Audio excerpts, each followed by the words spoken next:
Glória a Deus, a graça e a paz do nosso Senhor Jesus Cristo seja convosco, com todos os irmãos. Hoje nossa Escola Bíblica Avivar Web, a Escola Bíblica Avivar Online, e nós, pela misericórdia do Senhor, estamos na 15ª aula para a glória de Deus, Bom, a aula de hoje, ela é um tema sequência da aula anterior. A aula de hoje nós vamos falar sobre a inspiração da Bíblia, tá bom?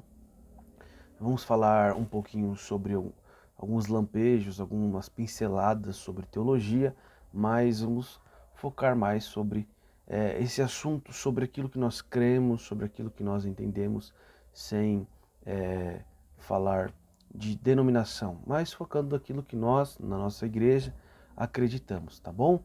Bom, sem mais delongas, vamos então dar início.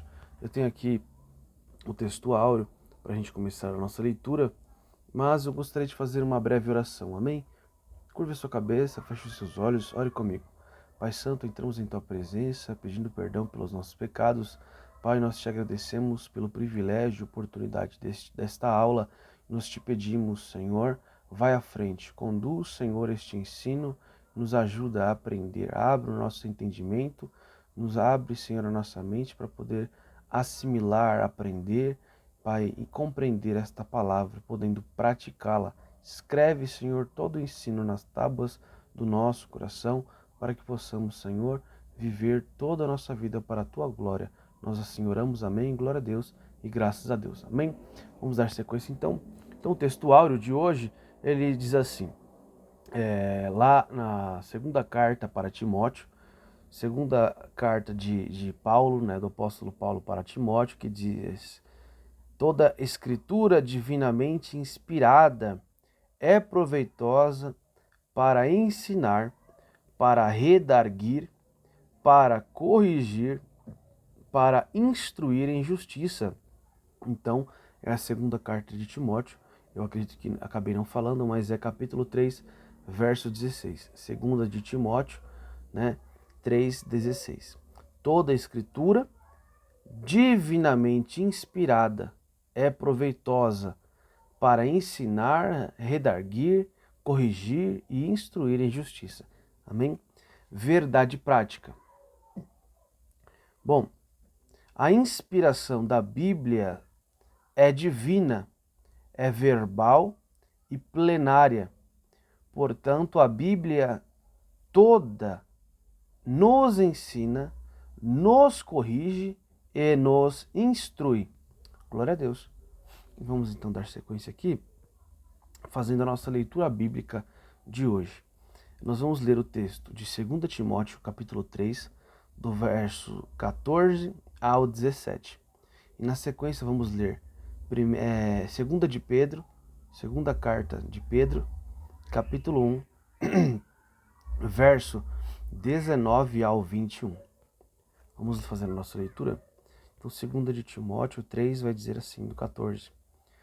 Tu, porém, permanece naquilo que aprendeste e de que foste inteirado, sabendo de quem o tens aprendido, e que, desde a tua meninice, sabes as sagradas letras, que podem fazer-te sábio para a salvação, pela fé que há em Cristo Jesus.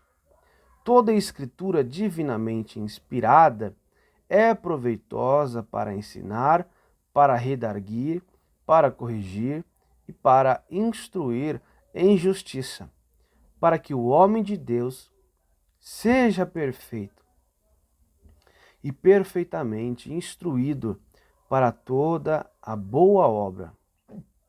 Glória a Deus. Na sequência, vamos ler agora a 2 de Pedro, do 19 ao 21. 2 de Pedro, capítulo 1, 19. E temos muito firme a palavra dos profetas, a qual bem fazeis em estar atentos, como a uma luz que alumia em lugar escuro, até que o dia esclareça e a estrela da alva apareça em vosso coração.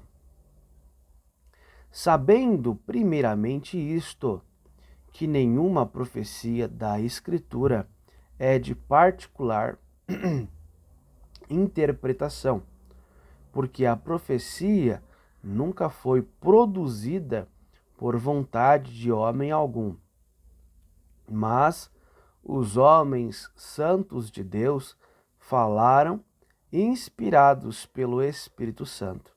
Glória a Deus. Que bênção. Então aqui está usando os próprios textos da Bíblia, né? Ali a carta que o próprio apóstolo Paulo escreveu e depois a carta que o próprio apóstolo eu peço perdão, eu estou me recuperando agora da gripe.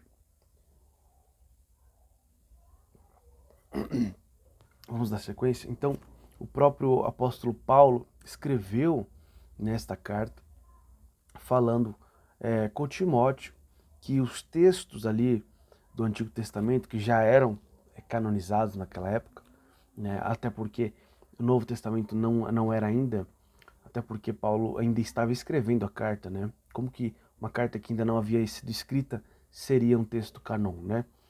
Então, no próprio texto canon do Novo Testamento, a própria carta de Paulo fala da veracidade, da integridade da Bíblia, do Antigo Testamento, que era considerada a Bíblia ali, né? Que era o Tanakh.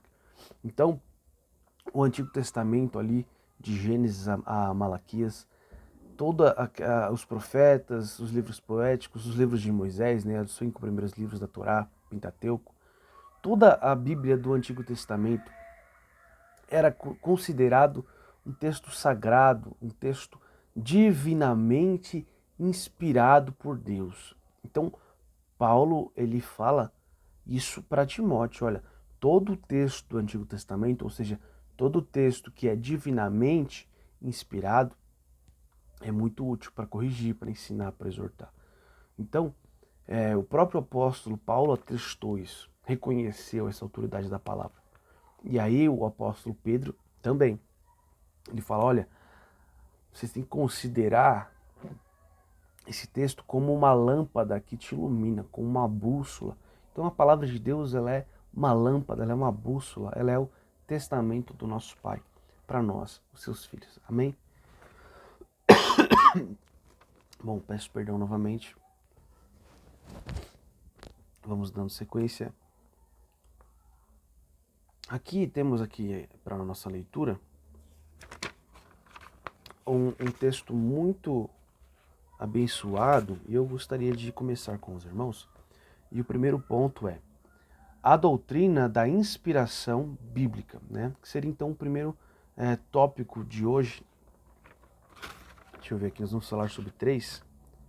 Então seria a doutrina da inspiração bíblica, que seria o ensino da inspiração, a inspiração divina e os autores da Bíblia, então vai falar sobre como foi escrito, um pouco sobre isso, e o Espírito Santo e a Bíblia. Aí como que se relaciona a essa inspiração? Então primeiro vamos falar sobre o ensino da inspiração bíblica. Então a inspiração bíblica é divina, primeiro ponto. Já começa falando que foi o próprio Deus, que foi uma divindade, não foi homem, não foi ser humano, mas foi algo poderoso, sobrenatural, né? Não foi natural, não foi comum, como uma escrita simples, mas uma inspiração divina. Nas páginas do Antigo Testamento, a expressão "assim diz o Senhor" e similares como esta são usadas mais de 3.800 vezes. E ao receber a revelação no Monte Sinai, Moisés escreveu todas as palavras do Senhor. Isso está escrito em Êxodo 24:4. Vamos dar uma olhadinha? Vou abrir aqui a Bíblia em Êxodo 24:4. E Moisés escreveu todas as palavras do Senhor, e levantou-se pela manhã de madrugada e edificou um altar ao pé do monte e 12 monumentos, segundo as 12 tribos de Israel.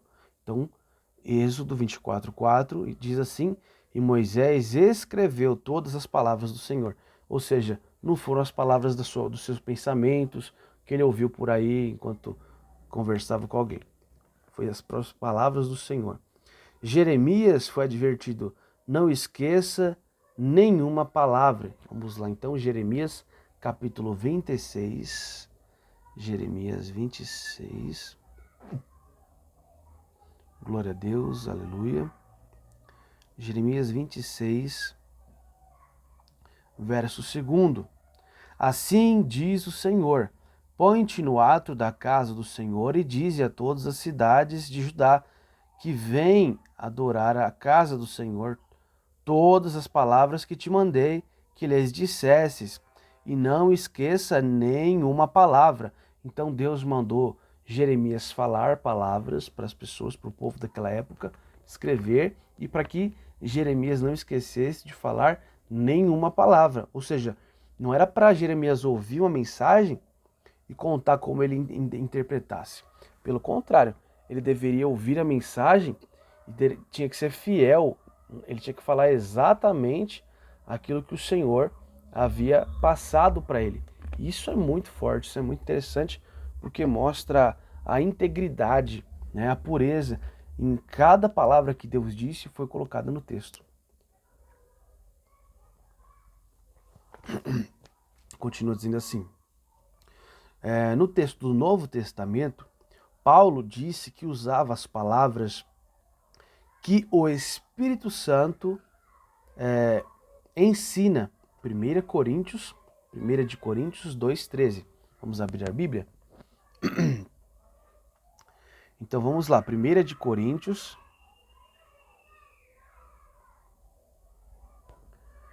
2,13. Novamente eu peço desculpas. 1 de Coríntios 2,13 vai dizer assim: as quais também falamos, não com palavras de sabedoria humana, mas com as que o Espírito Santo ensina, comparando as coisas espirituais com as espirituais. Ou seja, não são palavras de sabedoria humana, mas com as que o Espírito Santo ensina. Então, eles estavam dizendo ali que também não falavam, né? Paulo dizendo ali para a igreja de Corinto que eles não falavam daquilo que era conhecimento humano, da sabedoria humana, inteligência humana, mas ele falava o que o Espírito ensinava, do que o Espírito mandava falar. Vamos dar continuidade aqui. Agora João. E João assegura que o Senhor lhe revelou coisas que brevemente devem acontecer. Apocalipse capítulo 1, verso 1. Vamos dar uma olhadinha? Então, Apocalipse capítulo 1, verso 1. Revelação de Jesus Cristo, a qual Deus lhe deu para mostrar aos seus servos as coisas que brevemente devem acontecer. Então, foi o Senhor quem revelou as coisas que iriam acontecer, né? Não foi também, novamente, uma imaginação do homem. Foi o próprio Senhor quem revelou. E o Senhor Jesus asseverou que até os sinais diacríticos do texto hebraico eram inspirados. Nem um J ou um tio se omitirá. Mateus capítulo 5, verso 18. Assim sendo, as Escrituras reivindicam que a mensagem bíblica veio da parte de Deus. Bom, então essa primeira leitura, ela fala que a mensagem da Bíblia, o texto da Bíblia, desde Gênesis até Apocalipse, Novo, Antigo Testamento, ambos são verídicos, né, como diz aqui. As Escrituras reivindicam que a mensagem bíblica veio de Deus. Então esse primeiro ponto está dizendo que a Bíblia ou a mensagem da Bíblia veio de Deus, tá bom? Não veio de homem, de imaginação humana, veio de Deus. Foi o próprio Deus que escolheu o que estaria escrito. Bom, vamos ler aqui, temos mais duas leituras sobre este tema ainda da inspiração da Bíblia, dentro deste primeiro tópico. Então a inspiração bíblica é verbal. Vamos ver o que é isso? Ratificamos que a Bíblia é divinamente inspirada. 2 Timóteo 3,16, o que nós lemos no nosso texto áureo. Essa tradução vem do termo grego theopneustos, que significa literalmente soprada por Deus. Desse modo, a inspiração é chamada de verbal porque Deus soprou nos escritores sagrados aquilo que deveria ser escrito. Porém, os autores bíblicos não foram usados automaticamente como se escrevesse um ditado. Eles foram instrumentos de Deus, e cada qual com a sua própria personalidade e talento. Escreveram inspirados pelo Espírito Santo. Vamos dar uma olhadinha em 2 de Pedro 1,21. Então vamos abrir aqui. Segunda carta de Pedro, capítulo 1, no versículo 21. Porque a profecia nunca foi produzida por vontade de homem algum, mas os homens santos de Deus falaram inspirados pelo Espírito de Deus, pelo Espírito Santo.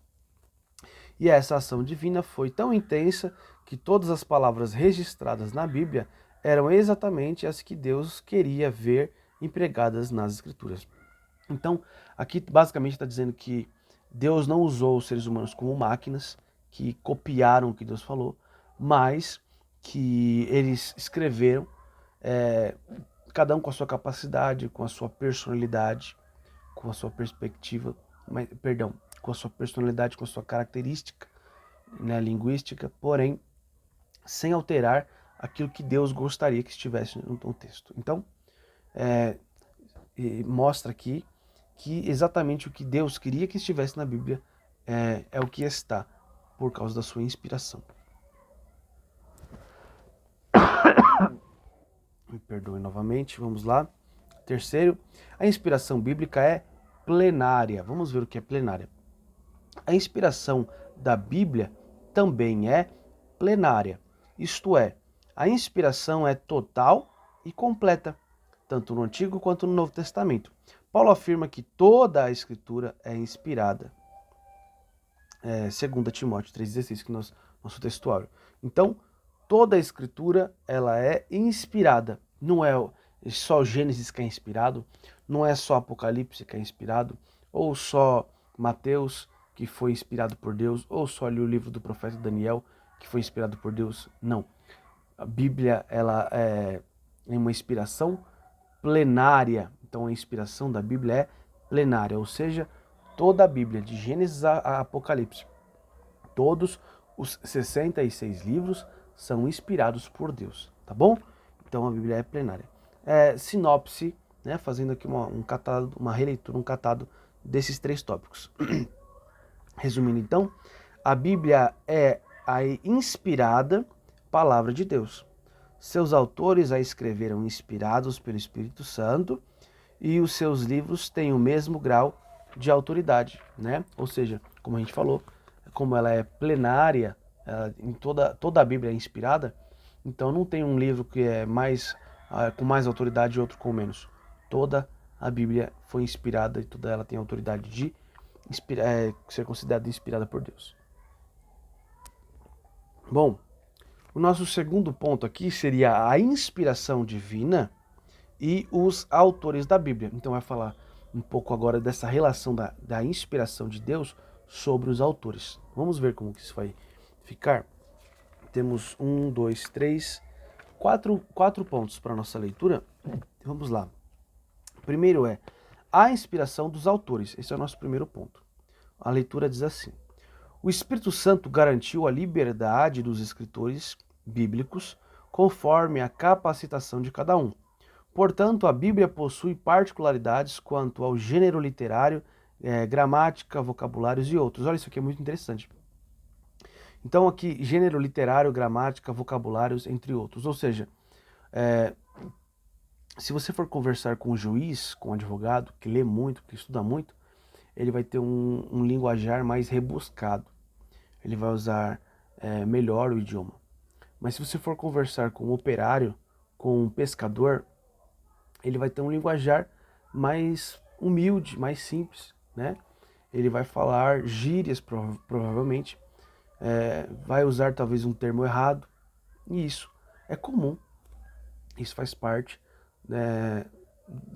da cultura, da gramática, do vocabulário daquela pessoa.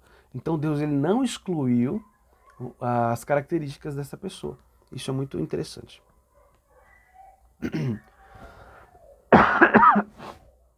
Apesar disso, mesmo não excluindo, os autores não se tornam intérpretes do divino. Né? Isso aqui é muito importante também, porque mesmo eles tendo a sua personalidade, eles não interpretaram o que Deus falou e escreveram o que eles entenderam. Por exemplo, você me fala que você gosta muito de coxinha e não gosta de bolinho de queijo. E aí eu vou dizer para alguém, ele odeia bolinho de queijo, ele gosta de coxinha. Mas você nunca falou que você odeia bolinho de queijo. Você falou que não gosta, tanto quanto coxinha. Então, o que você fala e o que eu interpreto são duas coisas diferentes. Você falou que gosta muito de coxinha e não gosta tanto de bolinho de queijo. Mas o que eu interpretei foi que você odeia bolinho de queijo. Quando eu contar isso para alguém, essa pessoa talvez não vai numa festa te servir bolinho de queijo, porque ela sabe que você odeia, mas você não odeia. Então tá aí o problema. Então mesmo eu tendo a minha característica linguística, meu vocábulo, minha gramática, isso não atrapalhou os escritores a ponto deles interpretarem, né? Não significa que eles interpretaram o que Deus falou e falaram o que eles entenderam. Eles não escreveram o que eles entenderam, o que eles acharam. Eles escreveram exatamente o que Deus mandou. Só que cada um com a sua grafia, com a sua característica pessoal, tá bom? Vamos continuar. Então, apesar disso, os autores não se tornaram intérpretes do divino. Isso porque Deus não inspirou aos escritores apenas os pensamentos ou ideias. Ou seja, Deus não deu uma ideia, um pensamento. Deus disse o que era para ser escrito. E o Espírito Santo também inspirou cada uma das palavras que expressam com exatidão a mensagem divina. Amém. Segundo ponto, as limitações dos autores. Os escolhidos por Deus para escreverem a Bíblia eram pessoas assim como nós, inclinadas às mesmas paixões e falhas. Tiago, capítulo 5, verso 17. Vamos dar uma olhada? Carta de Tiago, capítulo 5, verso 17. Elias era homem sujeito às mesmas paixões que nós, e orando, pediu que não chovesse, e por 3 anos e 6 meses não choveu sobre a terra. Forte. Então, as limitações dos autores. Os escolhidos por Deus escreveram a Bíblia e eram pessoas assim como nós, inclinadas às mesmas paixões e falhas. E aí conta que o texto, que o profeta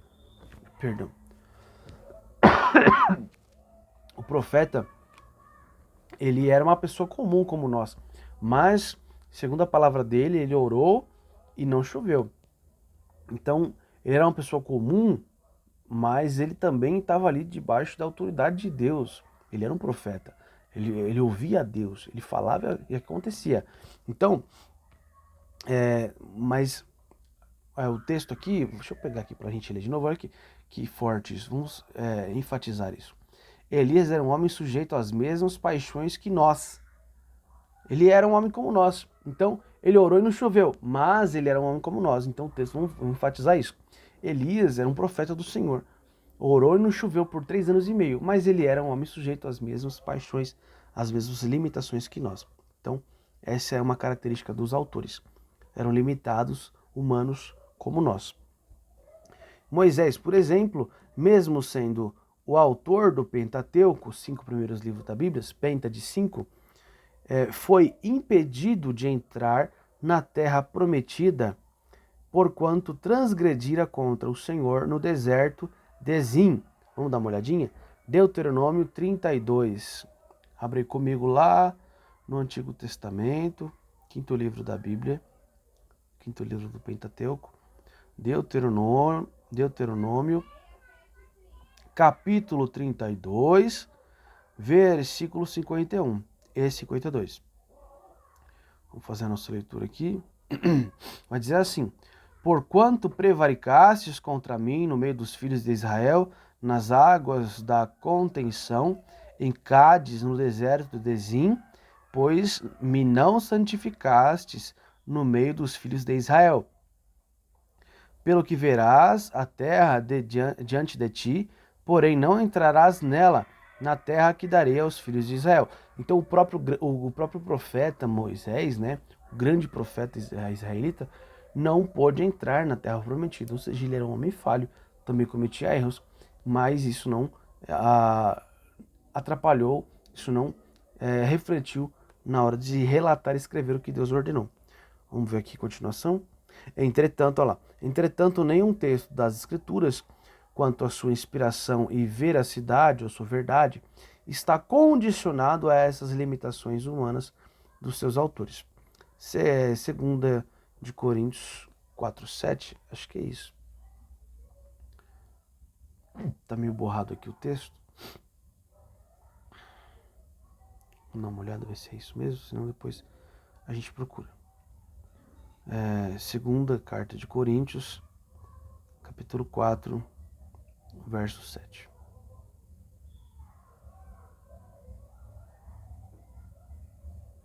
Aqui.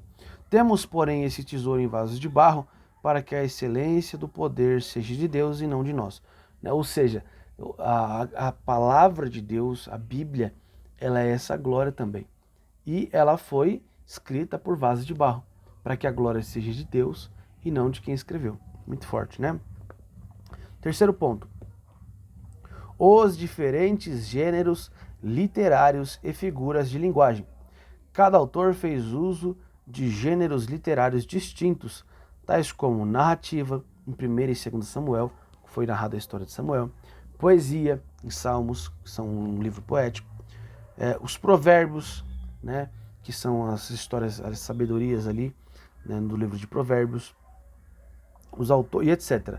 Os autores sagrados também fizeram uso de figuras de linguagem, tais como o emprego, né, usar parábolas e enigmas, como foi feito ali, Juízes capítulo 14, verso 14, em Ezequiel 17:2.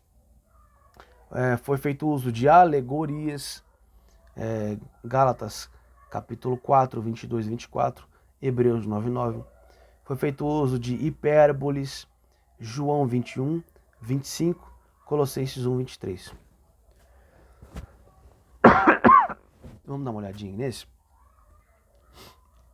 Hipérboles. Abre comigo em João, Evangelho de João.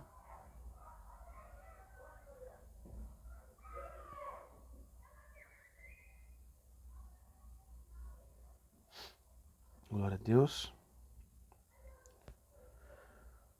Capítulo 21, no verso 25.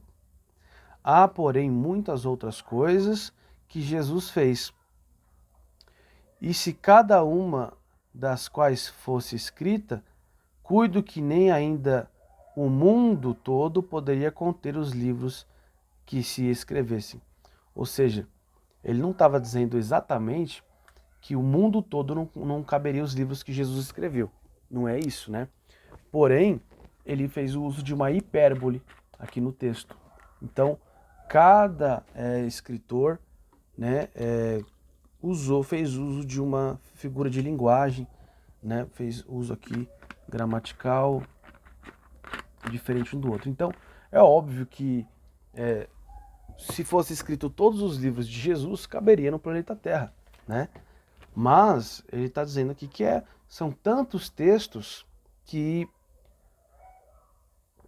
não era necessário escrever tudo isso, mas pegou aquilo que era mais importante ou que ele recebeu ali da inspiração do Senhor de que era o mais importante para escrever. Ou seja, tiveram muitos milagres que não foram relatados, tá bom? Paramos na hipérbole, né? Hipérboles, também foi feito uso de metáforas, uso de símiles. Vamos dar uma olhada em Tiago, capítulo 3? Então vamos lá, carta de Tiago, capítulo 3. Muito gostoso falar sobre a palavra de Deus. Tiago, capítulo 3, do verso 3 ao 5. Ora, nós pomos freio nas bocas dos cavalos, para que nos obedeçam, e conseguimos dirigir todo o seu corpo. Perdão. Vede também as naus, né, os barcos, sendo tão grandes e levados de impetuosos ventos, se viram como um bem pequeno leme para onde quer a vontade daquele que os governa. Assim também a língua é um pequeno membro e gloria-se de grandes coisas. Vede quão grande bosque um pequeno fogo incendeia. Então, ele faz aqui essa símese, essa comparação entre a língua, que é tão pequena, mas faz tão grandes estragos, ou tão grandes bênçãos, benevolências, ou como a pequena chama pode queimar toda uma floresta, ou como um pequeno leme pode controlar um grande barco. Então, faz aqui alusão de como a língua ela é pequena, mas ela tem grandes consequências, né, para tomar cuidado. Então, está fazendo aqui o uso, né, essa comparação que ele faz, outros não fizeram, não usaram esse tipo de gêneros literários ou figuras de linguagens, né, iguais. Então, se você for ler Gênesis, vai estar escrito de um jeito. Se você for ler Salmos, vai estar de outro jeito. Se você for ler ali Daniel, Ezequiel, Isaías, jeitos diferentes. Se você for ver Paulo, você pega os 4 evangelhos, Marcos, né, Lucas, João e Mateus. Esses 4 evangelhos, cada um escrito de uma forma diferente, cada um com uma visão diferente, mas todos escreveram ali o que Deus inspirou eles para escrever. Amém? Bom, então, tá claro, isso aqui ficou muito claro, é muito interessante isso. Vamos continuar aqui. Então, foi feito uso de vocábulos simples ou um vocábulo rebuscado, a depender do grau de instrução de cada autor.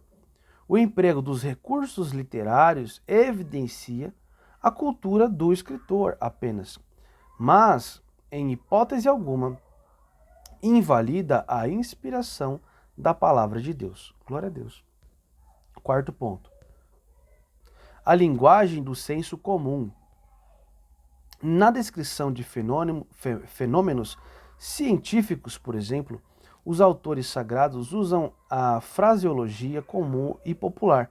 Para citar um dos casos, ao descrever a herança dos Rubenitas, também dos Gaditas e a meia tribo de Manassés.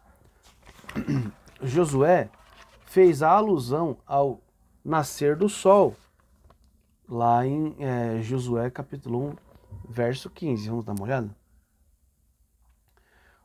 Antigo Testamento, sexto livro da Bíblia, Josué capítulo 1, no verso 15. Vai dizer assim: até que o Senhor dê descanso a vossos irmãos, como a vós, e eles também possuam a terra que o Senhor, vosso Deus, lhes dá. Então tornareis a terra da vossa herança, e possuireis a que vos deu Moisés, o servo do Senhor, desta banda do Jordão, para o nascente do sol. Ou seja, ele está usando aqui como referência de uma região, de um local, o nascer do sol, né? O sol nasce naquela região. Então, aqui uma característica de Josué, que nem todo mundo usava essa figura, esse termo aqui, né? Mas Josué empregou aqui, né? Em Josué capítulo 1, ou seja, ele usou esse senso comum, né? Todos eles falavam cada um do seu jeito, cada um como conseguia expressar o que estava vendo, mas falava dos fenômenos científicos, como a gravidade, o nascer do sol, até coisas inexplicáveis aqui, quer ver? Deixa eu ver se ele vai falar. Aqui, esse aqui serve. E na batalha contra os amorreus, Josué registrou que o sol parou. Josué capítulo 10, verso 13. Vamos dar uma olhada nisso? Então, quer dizer, isso aqui é um evento, um acontecimento científico. O sol parou. Mas, se alguém lê isso aqui, tá lendo de uma forma muito simples. Ele não escreveu um nome científico. Ele escreveu de um senso popular. Né? Josué capítulo 10, verso 13. Já achei aqui. E o sol se deteve e a lua parou, até que o povo se vingou de seus inimigos. Isso não está escrito no livro do reto? O sol, pois, se deteve no meio do céu e não se apressou a pôr-se, quase um dia inteiro. Então, a gente pode dizer aqui que ele olhou aquilo e ele não sabia explicar. Não tinha nome científico, não tinha estudo científico sobre aquilo, sobre aquele fenômeno. E o que eles conseguiram foi falar, olha, o sol parou. Então isso é o quê? Um senso comum. A pessoa usa a linguagem que ela conhece para explicar o que ela está vendo, tá bom? Isso aconteceu também.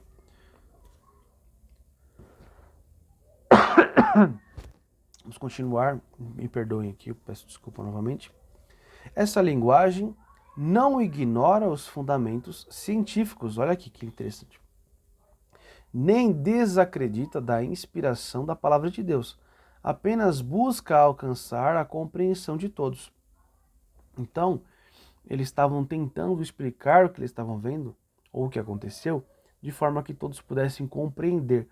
Então, eles não estavam tentando ir contra a ciência ou ir contra a inspiração que Deus deu para eles, mas eles estavam procurando palavras, procurando forma de escrever aquilo que estava acontecendo, aquilo que Deus estava pedindo para ser registrado, né? Isso é muito interessante. Bom, acabamos esse segundo ponto. Vamos entrar no terceiro e último para a gente já encerrar. Mas aqui um recatado, uma sinopse do segundo que vai dizer assim.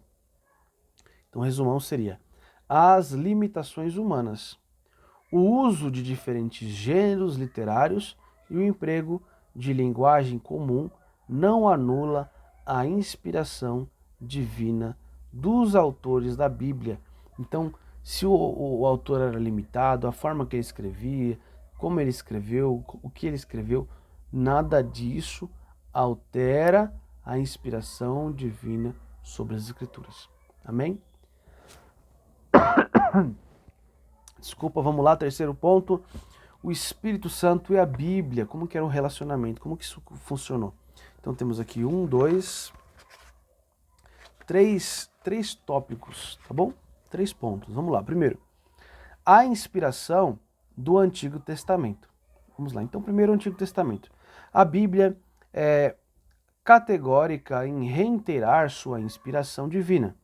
O registro de Juízes ensina que os livros de Moisés são os mandamentos do Senhor. Juízes 3:4.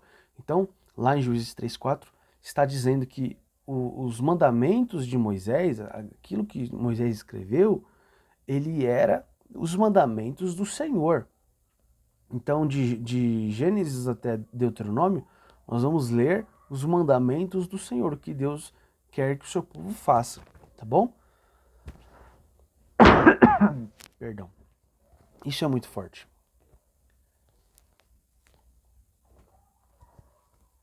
Então, Esdras também reconhece como inspirados os livros de Jeremias, Ageu e Zacarias. Esdras capítulo 1, verso 1. Também Esdras capítulo 5, verso 1. Vamos ler um desses? Vamos ler os dois. Esdras, livro de Esdras, capítulo 1, verso 1. Vai dizer assim: no primeiro ano de Ciro, rei da Pérsia, para que se cumprisse a palavra do Senhor por boca de Jeremias, despertou o Senhor o espírito de Ciro, rei da Pérsia, o qual fez passar pregão por todo o seu reino, como também por escrito, dizendo, e aí continua o texto. Então, está aqui reconhecendo que Jeremias era um profeta do Senhor. Na sequência, vamos ler aqui agora Esdras, capítulo 5, verso 1 também. Ele vai dizer assim: E Ageu, profeta, e Zacarias, filho de Ido, profeta, profetizaram aos judeus que estavam em Judá e em Jerusalém, em nome do Deus de Israel, lhes profetizaram. Então, aqui está reconhecendo agora Ageu e Zacarias como profetas do Senhor. Então, mais uma vez, mostra que Esdras, que era um homem como eu e você, estava ali escrevendo que esses homens eram profetas do Senhor.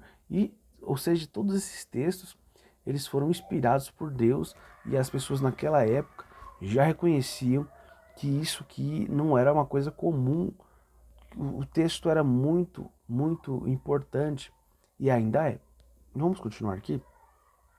A respeito da inspiração da lei de Moisés e dos profetas, Zacarias ensinou que seus escritos eram as palavras que o Senhor dos Exércitos enviara pelo seu Espírito mediante os profetas precedentes. Zacarias 7,12, tá bom? O próprio Cristo mencionou a lei de Moisés, os profetas e os escritos como livros inspirados. Vamos ler esse?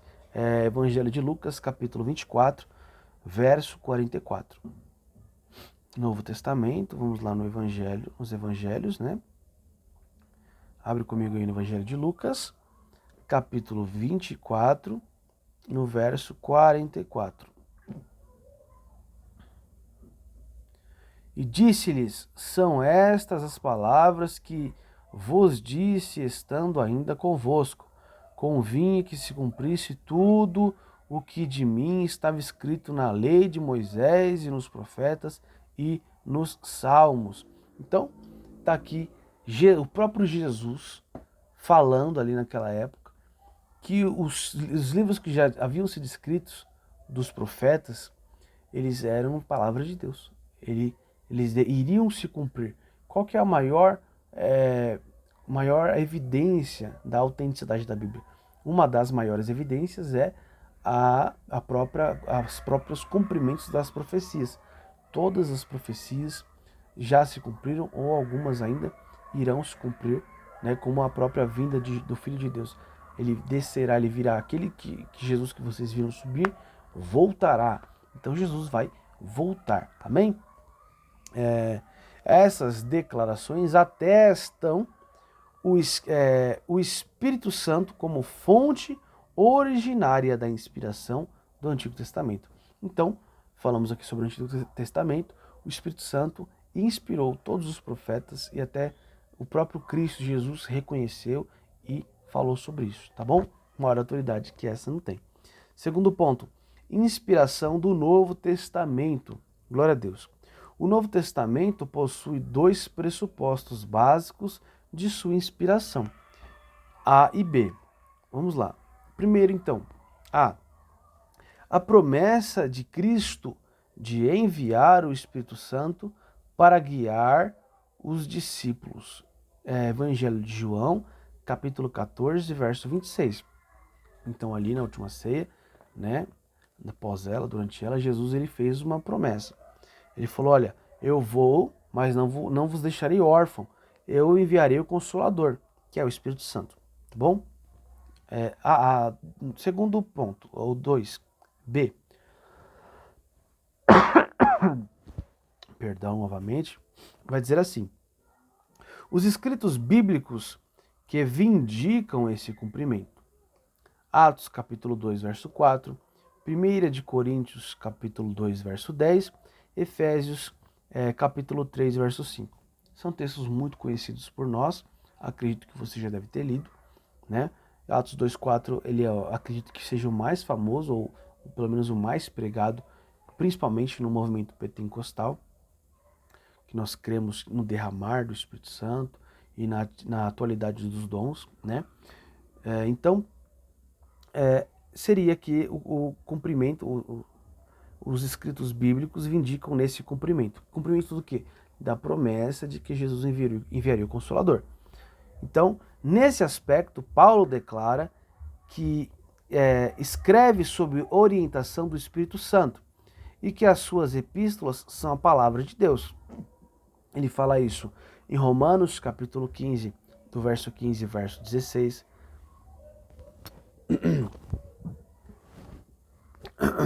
Perdoem. Então, Romanos, capítulo 15, na carta de Romanos, verso 15 e 16. Na primeira de Coríntios, primeira carta de Paulo para os irmãos de Coríntios, capítulo 14, verso 37. Na carta do apóstolo Paulo para a igreja de Gálatas, então na epístola de Gálatas, capítulo 1, no verso 12.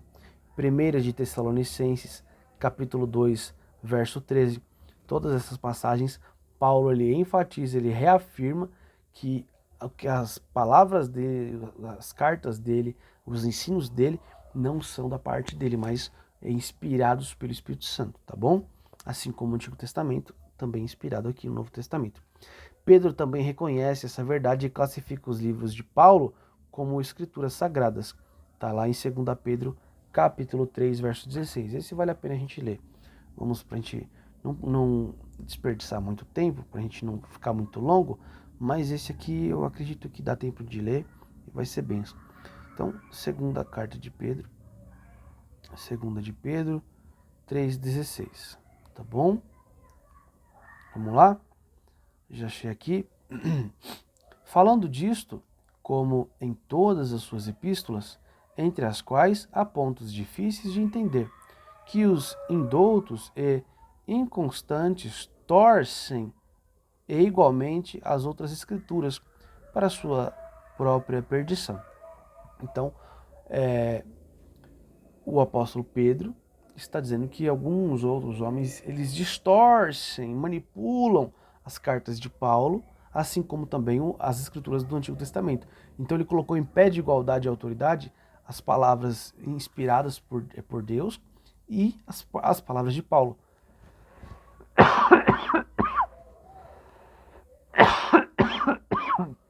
Eu peço perdão. Então ele estava parafraseando, por assim dizer, que Paulo tem autoridade nas suas palavras inspiradas por Deus, assim como o Antigo Testamento. Tá aí. Então, muito forte isso, né? Vamos ver aqui a continuação. Então, nessa direção, vários outros textos apontam para a ação do Espírito Santo nos escritos da Nova Aliança do Novo Testamento. Terceiro ponto. A obra da regeneração e a iluminação. Então a Bíblia ensina que o Espírito Santo testifica de Cristo e convence o mundo do pecado, da justiça e do juízo. Nós conhecemos esse texto, está lá em Evangelho de João, capítulo 15, verso 16 e do capítulo 16, verso 8 a 11, tá bom? Vale a pena você fazer a leitura. Olha só. Então, o terceiro ponto é a obra de regeneração e iluminação. A Bíblia ensina que o Espírito Santo testifica de Cristo e convence o mundo do pecado, da justiça e do juízo. Então, desse modo, o Espírito Santo atua no processo da salvação e produz a fé regeneradora. Vamos dar uma olhadinha aqui em Efésios, capítulo 2, verso 8. Abre aí comigo. Efésios 2, 8. Glória a Deus. Deixa eu só pegar um pouquinho mais de água.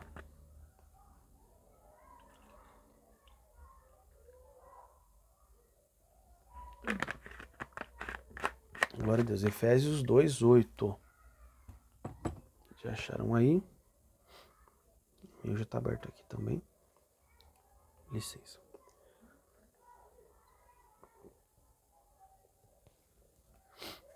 Vamos lá?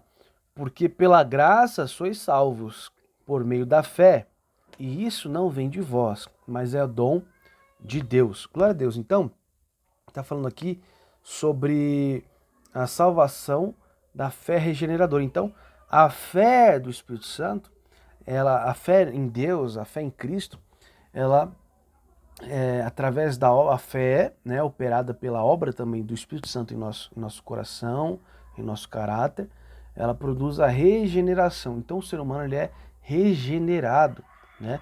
Nós somos regenerados para ter um caráter semelhante de Cristo. Então gozamos e desfrutamos da salvação, que ela não vem segundo nós, mas ela é operada por Deus. Amém? Vamos fazer aqui mais a continuidade para a gente encerrar. Olha aqui. Desse modo, o Espírito Santo atua no processo da salvação e produz a fé regeneradora, que vem pelo ouvir e ouvir a palavra de Deus. Romanos 10:17. Nesse aspecto, o Espírito Santo não apenas inspirou as palavras da salvação, mas também as aplica ao coração humano, a fim de regenerar os pecadores. 1 de Pedro, capítulo 1, verso 23. Então, o Espírito Santo não apenas aplica, não apenas para inspirou as palavras, então não apenas inspirou, mas ele aplica, ele opera em nós para operar essa obra de regeneração no nosso caráter. Então, 1 de Pedro, capítulo 1, verso 23.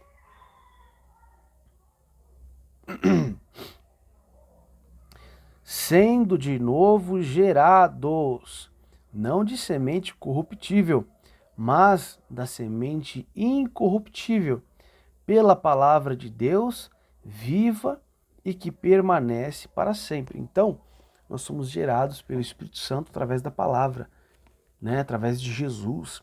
Nós somos gerados através desta semente da palavra. E nós vivemos agora para a salvação. Por quê? Porque o Espírito Santo não só inspirou as palavras da salvação, que é o texto bíblico que nós lemos, mas além de inspirar, ele opera em nós, trazendo regeneração do nosso caráter. Então, e por isso nós cremos que o pecador não precisa mais viver debaixo do pecado. Você não precisa viver sempre buscando o perdão de Jesus. Embora, se você precisar, por algum motivo você errar, deve rapidamente correr aos pés de Jesus e pedir perdão. Mas nós cremos na santidade, na santificação em Cristo.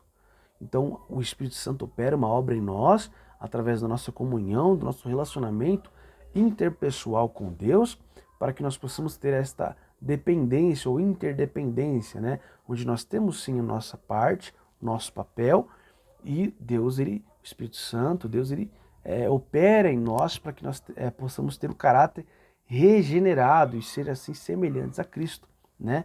Não dignos de ser glorificados, ovacionados, mas de ser justificados por Ele, poder participar da salvação, poder participar da santificação, poder andar em santidade, em obediência, em pureza. Amém? Vamos continuar para encerrar aqui. Me perdoem. Sem esse mover, o Espírito Santo, sem esse mover do Espírito Santo, não é possível nem aceitar ou entender a palavra de Deus. Então essa ação em conduzir o pecador para compreender as verdades bíblicas se chama iluminação. Está em Efésios, capítulo 1, verso 18. Depois você pode dar uma olhada. Porém, ressalta-se que o Espírito Santo ilumina o que ele já tem inspirado. Não se trata de nenhuma revelação. Ou seja, o Espírito Santo, ele te dá uma interpretação, ele te ajuda a entender, né? Ele te traz uma iluminação, um esclarecimento, uma compreensão do texto da palavra de Deus que ele já inspirou os profetas a escreverem. Então você está lendo ali a carta de Paulo aos Coríntios, por exemplo.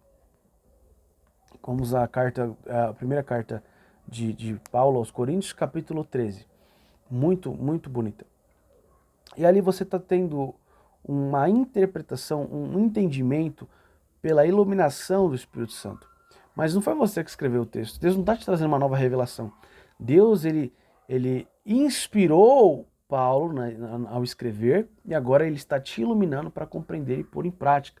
Para quê? Para operar a regeneração em sua vida, para você viver em santidade, em pureza, justificado. Para aqueles que estão em Cristo, eles não vivem debaixo da condenação. Não, a condenação para aqueles que estão em Cristo Jesus. Amém? Fácil até aqui, né? Então, não se trata de nenhuma nova revelação. Tá bom.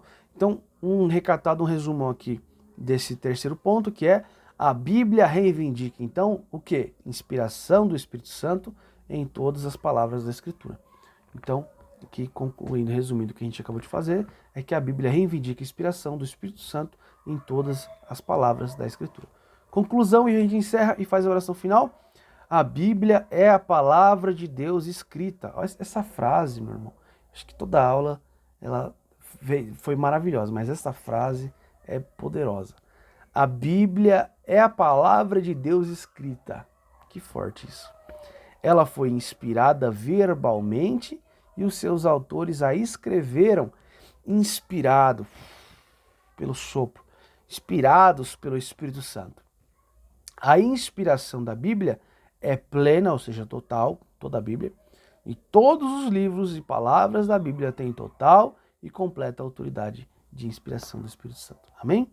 Bom, concluímos aqui. Vamos fazer uma oração final. Feche seus olhos, curva sua cabeça. Pai Santo, Pai Eterno, Pai de amor, nós te agradecemos por esta aula.